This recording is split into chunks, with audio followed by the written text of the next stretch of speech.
just gonna go with it. What Bear Share? What's up? We're on episode 18. Wow, that's a lot of episodes. We've done 18 of these. Boom. Hey. Blow it up. Fireworks at Christmas. Yeah.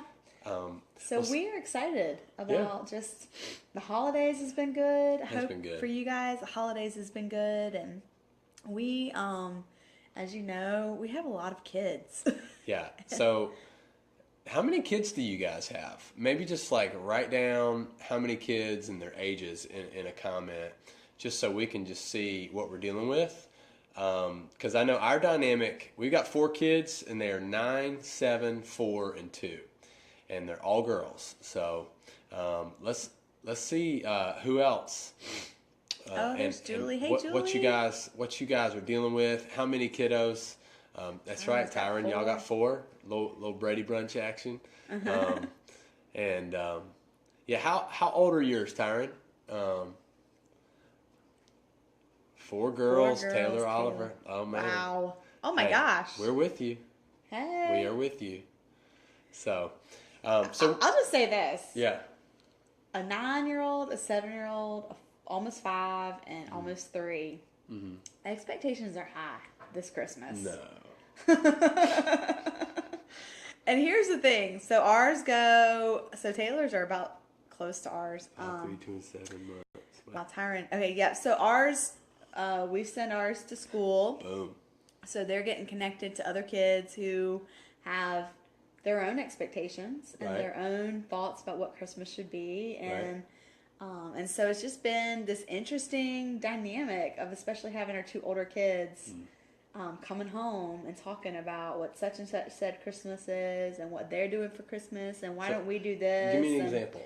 For instance, Allie has been talking about how a little girl has been showing off all of her Elf on the Shelf stuff. Okay. And so Allie's friend not only are her parents doing Elf on the Shelf, but the elf leaves presents every day. What? Yes, exactly. So Allie.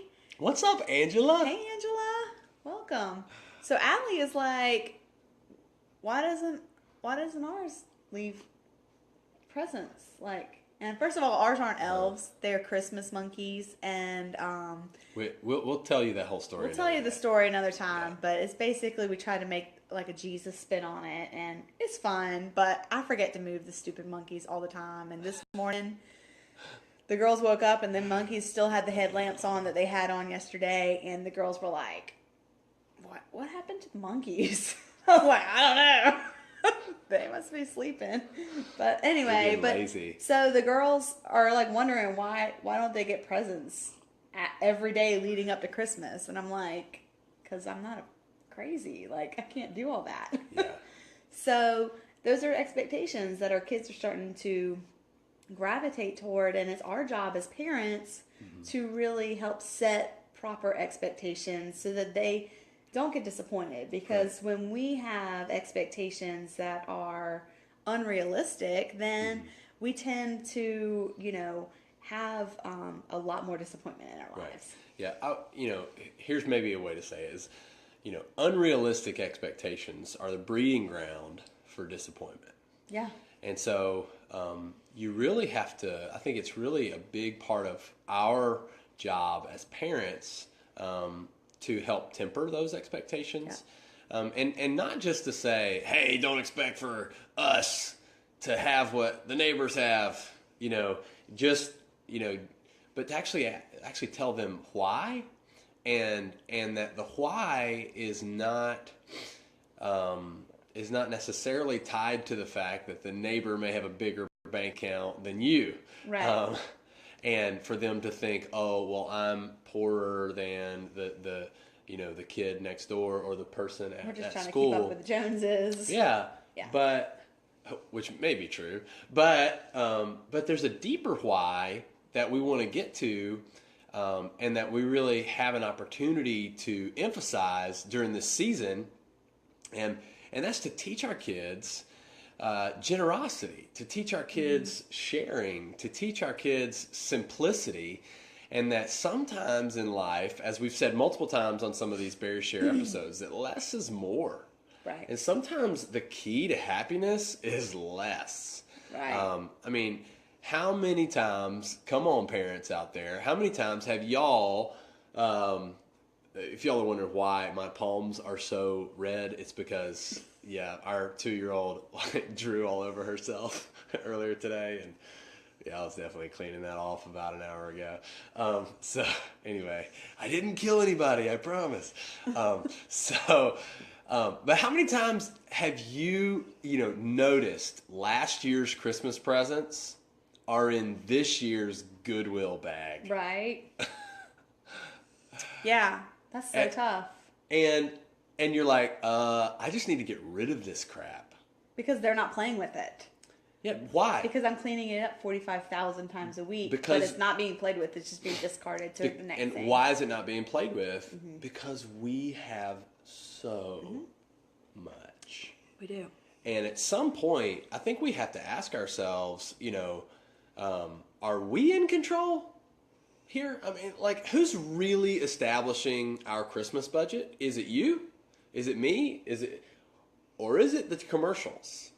Is it the classmates' parents? Who's really establishing the worldview for your children, for our children? Right. Who's setting the standard? And I think we have got to take back the reins, parents, and say, okay, it's not anybody else's responsibility to shape the worldview, the mindset, to cultivate the hearts of my children besides me. Mm-hmm. And Christmas time is an incredible opportunity for us the whole world is focusing on the birth of our Savior. Well, I don't know if the whole world is, but... Well, I mean, seriously, but like, I mean, with everybody knows it's Christmas. It's Christmas season. It's the holiday season. Okay, I mean, I'll grant it. There are some other, but the major holiday, at least in America, and America is at least the media capital of the world, and so this is an opportunity for us to say, although it has been taken over and it's become so much about reindeer and Santa Claus and Elf on the Shelf, but it's an opportunity for us to show our kids what Christmas is really all about. And then go deeper into, okay, what are some ways that you can seize the season and to help actually teach your kids some of the core values that you want to see them live up to in their lives. So that's good. Honey, what we got on the docket tonight? What are we talking about? I wanted to talk first of all about the obvious elephant in the room, and that is gifts. Okay. How much is too much? Families, moms, dads out there, like, how much is too much? We're sitting here looking at our lives, and a few months ago, I was sharing on here how I took like 6 van loads of stuff, toys, clothes. I mean, I cleaned out closets. Van loads? Yes, van loads. The back of the van. I mean, of course, we have four car seats. So. Yeah. So, and I will say this. We are the unofficial Goodwill of our entire street. People don't go to Goodwill on our street. They go to the Berry's house. They drop it off at the Berry's house. So we are the go-to, and we love that, by the way. That's okay. We love being hand-me-down central. So especially if you've got like lightly used girl clothes, come on, bring it to the Hey, it's all good. No, okay? I don't mind at all that our neighbors kind of know that, we'll take their hand-me-downs and they don't have to go to Goodwill. And plus I go to Goodwill anyway, so I'm going to drop it off. But here's the thing. And we're conduits, especially, when we were pastoring the church, we were able to just pass things off. Oh, yeah. If we didn't want it, we had lots of families. By the way, that's kind of a thing. It's not bad to be known as that family on your street. Because you can be a conduit of just sharing with other people. Yeah, just pass it on to somebody else who know who needs it. So, but the question really is, like, how much is too much? And there's two thoughts here. There's two camps. Okay. One is that, hey, it's Christmas. It's once a year. It's, I'm going to go all out. I work hard. We work hard. We were watching This Is Us. Does anyone else watch This Is Us? Put a 1 in your comment if you watch This Is Us. I just need to know if we have any other lovers of that show with us tonight. But we were watching This Is Us, and Mandy Moore was asking, Rebecca was asking Jack, like, did we overdo it this year? And he's like, yeah, we do it every year. And she's like, but I mean, like, this is just so much around the Christmas tree. He's like, babe, we've got 3 kids, and I work really hard. Like, we can spoil them sometimes. And so that's one camp, and that is totally okay. Hey, Kip. And hey, Kip. Okay, so Eddie put a 1 on there. So I got Billy over here. We've got some people who know what I'm talking about here. So, I'm driving so I can binge watch. I love it. Bridget. So my question, is the thought is there's one camp who says, like, it's once a year. Sure. It's not that big of a deal. And then there's another camp who says, you know what? Like, it is a special time, but it's gotten out of hand with materialism, and so we need to take the reins in a little bit. Right. And so whatever camp you land on, there's no judgment here. Yeah. You and your family, you guys take care of what's on your heart, Yeah. And so we've had all of our Christmases Sure. have been on this side of the camp so far that has said, it's once a year, we're going to go all out. We save, we budget, we take care of things, and then we spend our entire budget on it. And that's great. And it's love. You just love seeing your kids open up something that they really, really, really want. Like, remember last year when they got to open their Kindles? Yeah. And they freaked out? Yeah. Or when they opened those scooters that one year? Yeah. That was, or when we got them the kitten? Oh yeah, that was good. Those were awesome years, and those memories, and those just the pictures and the videos. Yeah. Like, we'll have those forever. Yeah. And those are special, and we don't want to do without them. Yeah, and we're definitely not trying to rob the joy of Christmas. Like, please Yeah. hear us. Like, we're not being Debbie Downer here and saying, we're, in the name of simplicity, turn into Scrooge. No, but we're just saying, your family, what you guys can handle. Mm-hmm. And I say, there's some families who say we might want to rein it in some. Mm-hmm. And I've heard, maybe you've heard this or you've seen it on Pinterest or something, that some families have started adopting the idea of, we're going to get them something they want, something they need, something to wear, and something to read. And then also, as I just saw that Bridget was talking about over here on my page, something to share. Bridget was just saying they just went shopping for others. And I just think that's such a great idea. Is what if you built into your budget, into your Christmas budget, an opportunity for each one of your children to take a portion of the money and go buy either toys for less fortunate people, maybe something really cool for kids who might be in a hospital. Maybe you could go and look at the Water Missions International. Yeah, or tell them about the goat. Oh yeah, there's like a I don't remember the name of the organization. Heifer. Heifer.org. Heifer. It's the Heifer. So you can go on heifer.org and you can go and buy Like a cow or a cow goat. or chickens or It's for a family in Africa. Right? You're buying them for families overseas. There's in lots of different countries. But basically, if you buy a goat for a family, if you spend if your family gives $100 toward, and I don't know the exact number, so please don't quote me on this, but I'm just saying as an example, you give $100 and you buy a goat for a family in Mongolia. Okay, so that family in Mongolia receives this goat, and the goat's going to give them goat milk, and the goat's going to be able to, do all sorts of things for them. The milk they can take. Eat your shoes. Eat your sweaters. I mean, this is a useful goat. But the truth is that goat milk, they'll have plenty enough for their own family, and then they'll be able to sell the excess. Yeah. To be able to make money for their family, and so it becomes an income source for the savvy goat owners. And so, can you make clothes out of the goat hair? I guess you could do all sorts of things. I'm not sure. Maybe goat wasn't a great example. A sheep, I'm not sure, but I don't know. They give all sorts of different. I mean, you can We're get obviously chickens. not experts on this, but we just saw it and I thought that was funny. A water buffalo. Mention buying animals for random people. Yeah. So that'd be awesome. So anyway, but the whole point of this is that, hey, we want the opportunity for our kids to see that they can share, and it's not just mommy and daddy sharing out of our budget, but this is, hey, you might not get an extra gift, the 24th gift under the tree, or whatever number it is. Maybe it's the 5th gift if you're doing it with the want, need, wear, read.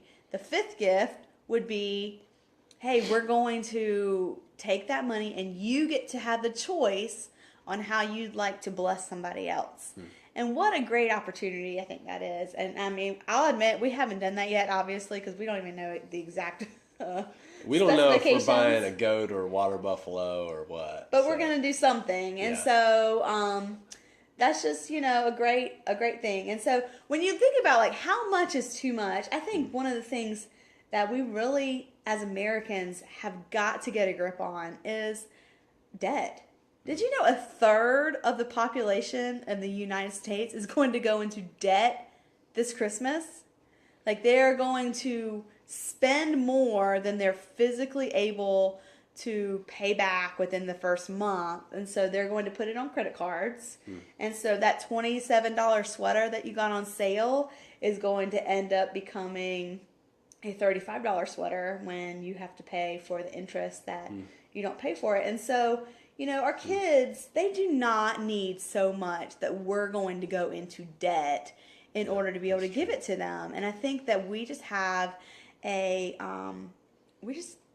lot of people have adopted this mindset that the faces of their kids is worth really going beyond what they're able to handle. And then, it just puts stress on your family. And when you really think about what it looks like in January and February, when you start getting credit card bills in because you just bought the $300 Power Wheel thing and however much else, and you couldn't afford it, but you just wanted to because your kids needed it or your kids wanted it. Like the stress that it puts on you in February and January might not be worth it. And so, I would just encourage you to, again, Bridget, you should probably just go ahead and teach this because she's just saying everything I'm about to say on these comments. But establish a budget. And pay cash, or if you do credit cards, make sure you do it so that you can pay it off that first month in full so that you're not getting paid. So you're not getting charged with interest and late fees and making...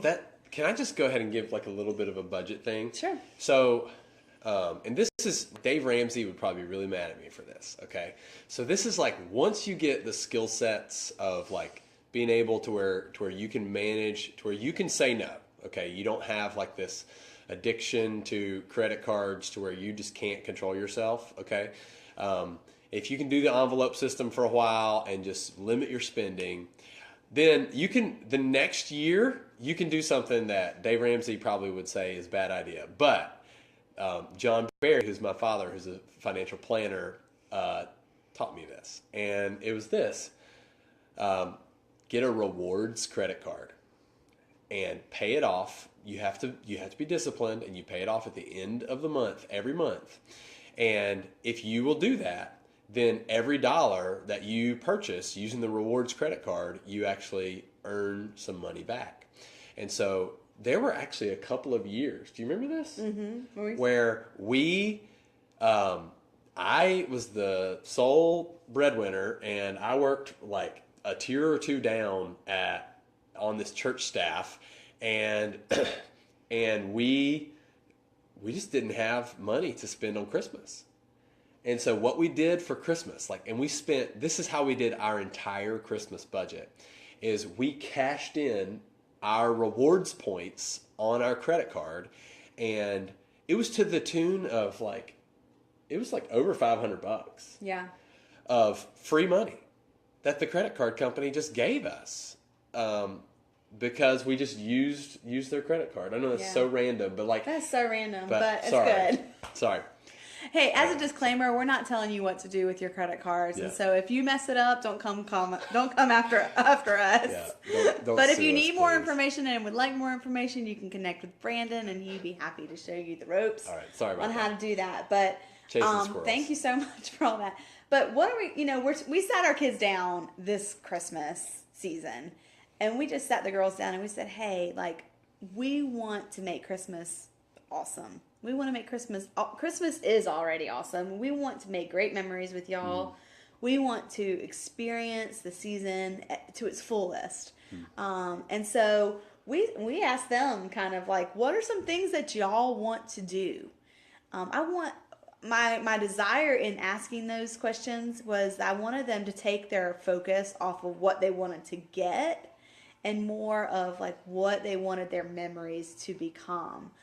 And so, you know, they said we want to we want to get in our jammies and get hot chocolate and go around the neighborhood and look at Christmas lights. And they wanted to go to a couple of Christmas parties that they've enjoyed before. And they said that they wanted to, what was the third one? I don't even remember exactly what it was. That's not good. It'll come to me. But, I mean, like tonight, we sat down after dinner and we snuggled on the couch and we had apple cider and we read a wonderful book called, I'm going to grab it real quick. Eddie, by the way, I love that idea of giving the gift one year of a mission child that you guys still support. Oh, that's cool. Yeah, I think that's incredible. I mean, what if you as a family were able to cut back on the budget and say, you know what, we're going to sponsor a child for the year. Yeah. You know, and so you've got, that's like awesome. For us, we've got Samuel. Yeah. You know, that our kids have known and do pen pal with.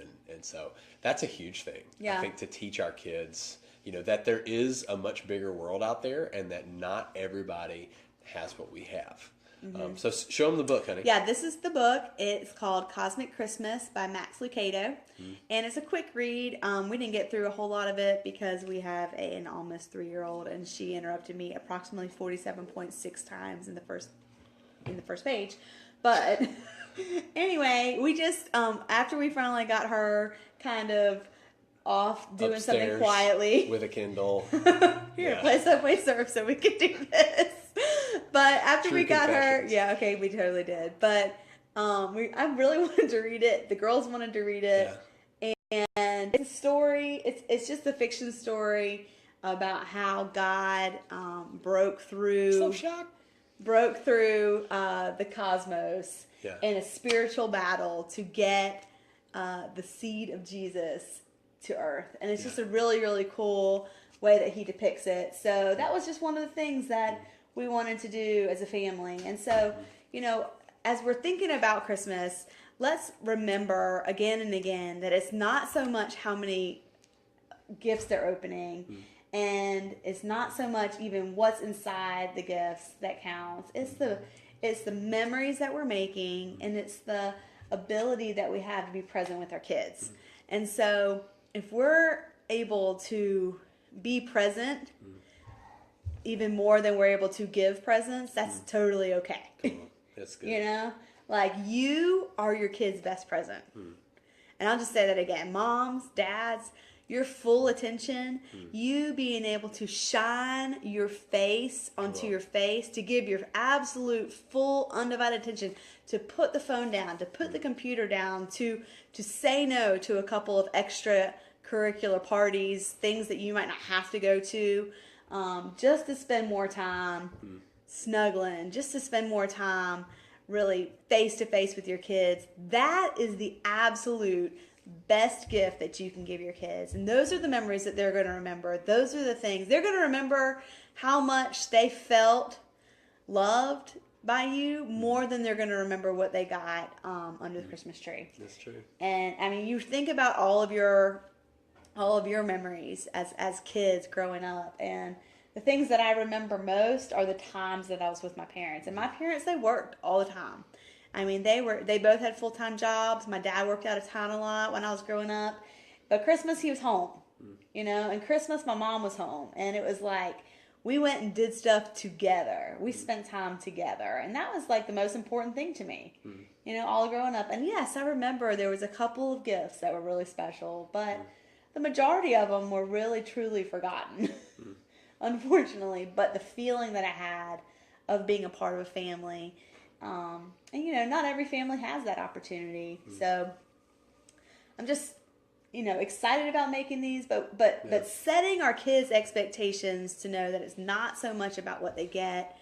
It's about being together. It's about connecting on a deeper level, slowing down, simplifying our lives in order to be able to really give them more of us, more of Christ, more of the loveliness of the world, of the joy that truly is in this world, that we can just open it up to them. I'd be interested to see anybody that's watching.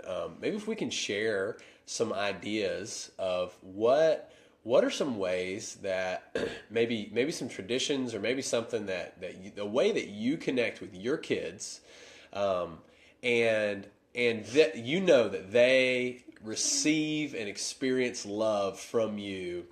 Maybe around the Christmas holidays, not necessarily in a particular gift, but maybe in a way that you do that. Maybe we can list some if you guys have something that you do. I know. For me, growing up, and if my dad ever watches this, he'll definitely smile, because one of the things that I remember about Christmas is it always involved wrestling on the floor.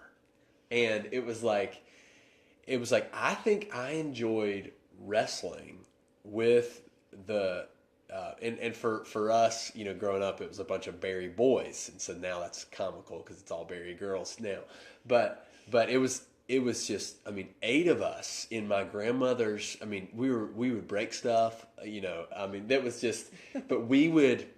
I think you got to go to one Christmas. Yeah, over at when we were dating, my grandmother's house, my dad's mom, and it was just WrestleMania, and it was so fun. We would always do that like before we opened presents, and that was just so much fun. I don't know what it is about male bonding and just wrestling and and half hurting each other that makes you feel loved, but sadistic as it was, like that's one of my highlights for Christmas. So what are some ways that you connect with your kids, or the kids that are in your family around the Christmas time? What are some of the ways that happens? Is it singing? I see Jermaine Blair watching. I know y'all probably do something musical. So anyway, somebody leave a comment. What do the Smitties do? What's the Woods family do? What's Evelyn Barton do with her family? Anybody got any good ones you want to drop on us? I remember the third one that they were. Oh, you did? Yeah. Okay. The kids said they wanted to go around caroling again, because last year we did. That's right. The last 2 years we've gone caroling up and down the street. Okay. On Christmas Eve. Okay. So Crystal says she has 3 daughters, and they try to spend individual quality time with each one. That's so important. Because you do actually have the time, because it's rare. It's a rare time when you have vacation time away from work, but you're not necessarily going away. So it's almost like most people have what you could call a staycation, and so rather than just sitting home and everybody getting on their their electronics, like what if I planned on taking Caroline to Dunkin' Donut shop, like she always says. I took her there like one time, like a year ago, and she is like I have to take her there again soon. Dates, individual dates, doing something that huge. Each one wants to do. That's a great thing, Crystal. Jermaine, you got to give us a little bit more than just yes, sir. Tell me what's happening. Come on, what do you guys do? What you got up your sleeve? Yeah. All right, we're gonna start singing the Jeopardy song. If we don't get a couple more comments, but anyway, we can post those and Stop you got saying anything else? Yeah, stop saying I love it. I got one more thing. Okay. And that's this. With our kids, I think that it's really quick. Something that they really want to be able to do, especially when school gets out, is that they feel that they have this like free pass to be able to not have to do chores, get whatever they want. It is as if as soon as the bell rings, and maybe it even starts a little bit earlier. Maybe as soon as this like class parties start, it's like they're done. And so I just have been very cognizant of, hey, I don't want our kids to just be sitting around thinking that they don't have to do anything, because during the rest of the year they have chores to do, they have, you know, responsibilities as Right. part of our family, and yeah, they don't have any more homework, which is awesome. But I just wanted to be able to say to them, and I have told them, especially the older ones who are already talking, like, hey guys, us being at home, and this is so much just like the summertime. So us being at home does not mean that you have free reign of the pantry and the refrigerator at all times of the day. It doesn't mean that mom's going to be a short order cook for the next 2 weeks. It doesn't mean that it's okay for you to trash our house Right. and then go out and play with your stuff or your friends who are all out. Yeah. But let's keep the reins going. Getting a lot of thumbs up right there. I think that's huge. I mean, Yeah. parents, like, I think we had a men's group where we were, I was meeting with a couple of guys, like a small group a couple of years ago. And I was getting back from a vacation. And I remember like going and meeting these guys, taking my mask off and be like, guys, that vacation was horrible. And I just remember telling them, like, I was totally ill prepared. And we coined this phrase, and it was called vacation means war. And what we meant by that was was sometimes when you let your guard down, you are susceptible to attack.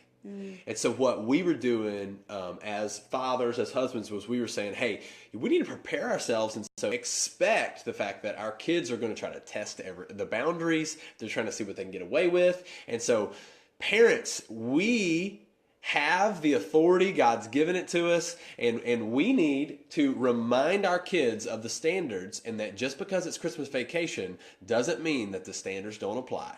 And so we just need to go ahead and say, like, kids, we're going to love each other. We're going to share with one another. We're going to be grateful. We're not going to whine. We're going to bring order together. We're not going to trash the house. We're going to love each other. We're going to be kind. We're not going to tattletale all the time. Like, listen, Barry culture is in full force. If anything, the love is going to be times 10. We're going to have an awesome time, and we're going to have an awesome time because we're intentionally remembering Barry culture, okay? Right. You got this? And listen, sometimes it's just as easy as just saying that. And that way they know, okay, mom and daddy mean business. Right. And then they're not sneaking cookies from the cookie jar all December. All the live one day. Oh my goodness. Yes. So, and that was another thing that you mentioned, their attitude. I think that this is a great time to start coaching them up about how do we teach them, or how do they handle disappointment if they open up a gift that they didn't want, if they get a pair of socks, if they get a sweater, if they get the wrong present or the wrong toy, how do they handle that? And so, you know, that's something that we're going to be talking with our kids about. Yeah, how we're going to coach them up graciously handle before Christmas. Right. How do you graciously handle that if it's the wrong size or the wrong color, or you just don't like it? And what a needed skill. And so we're going to be teaching them to focus if they open something that they don't like, whether it's with us or with extended family, grandparents, aunts, uncles, cousins, etc. Is think about how that person spent the time thinking about you, getting in his or her car to go to the store, picking out something that they thought you would like, and then purchasing it and going through traffic and all the work that goes into purchasing a gift, and then wrapping it. And even if you don't like the gift, you can still say something nice about it, or you can say something nice about the person who gave it to you. And so I think that is really, really important for our kids to learn, and that we have the expectation that they're going to be gracious gift receivers. And so, I just have to continue to stay on there. And so with us, there's times where we have Christmas mornings with just our family, mom and dad and the kids. And then there's other times where we have grandparents who are involved in that morning time. But this year, it's just going to be us. And so it's going to be a good opportunity for them to be able to practice. And so we can coach them up if they have stinky attitude toward whatever we've picked out for them. And even if it's so much as, Mom was on Amazon Prime for a long time looking for that for you. Daddy works hard to get that Amazon Prime membership. But it's still important, And so we're going to be coaching them up on that. I think that was another point. So holidays, managing your kids' expectations. I pray and believe that this is going to be the best Christmas ever, not because of all the things that are underneath the tree, but because you're going to be present with your family, you're going to be present with your Savior, and you're going to be present with yourself, being able to take that time to really live each moment to the fullest. We thank you so much for being with us tonight, and we look forward to seeing you next Thursday, as I think we're going to be talking about managing expectations with your in-laws. Ooh. You're not going to want to miss it. So we'll see you then.